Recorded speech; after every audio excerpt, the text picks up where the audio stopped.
Ինչ սպասելիքներ, ակնկալիքներ ունեք ընտրություններից եւ սպասում եք, որ Սամվել Կարապետյանի գլխավորած քաղաքական ուժը կհաղթի ընտրություններում։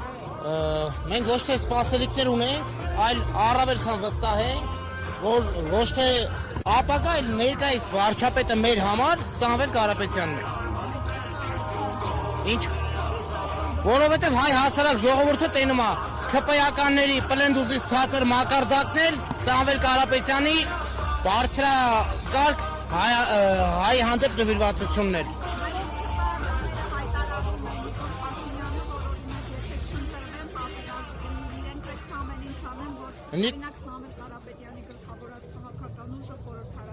Նիկոլ Փաշինյանը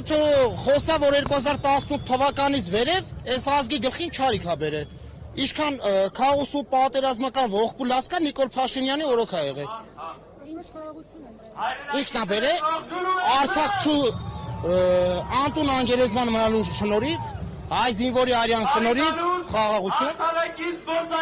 Ասում է Արցախը մերը չի եղել, մենք Արցախը չենք կորցրել, մերը չի եղել, հետևաբար չենք կորցրել։ Դե իր համար նորմալ է, որտեղ ինքը թրքապատակ հայ է։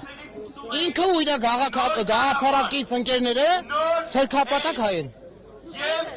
Ոչ մի ասից։ Ձեր մասնավորապես ինչ խնդիրներ կնշեք եւ դրանց լուծումը Սամվել Կարապետյանի հետ ինչպես է կապում պայմանավորում։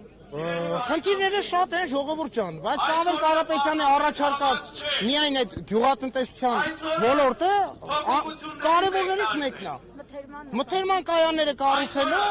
առաջիններից մեկն է, որովհետև այսօր շուկաներում որ շրջեք կտեսնեք, գյուղացին այս արևի տակ կանգնում է այնքան ժամանակ, մինչև այդ առնողը կոպիտացած գա, իսկ մինչև այդ առնողը գալիս է, համ ապրանքի որակն է անգնում, համ գինն է անգնում։ Իսկ այսօր գյուղացին Սամվել Կարապետյանը առաջարկում է, որ ձեզնից սպասվում է միայն ու միայն որակյալ բերք ստանալը։ Մնացած բոլոր ծախսերը հոգում է Կարապետյանի մթերման կայանները։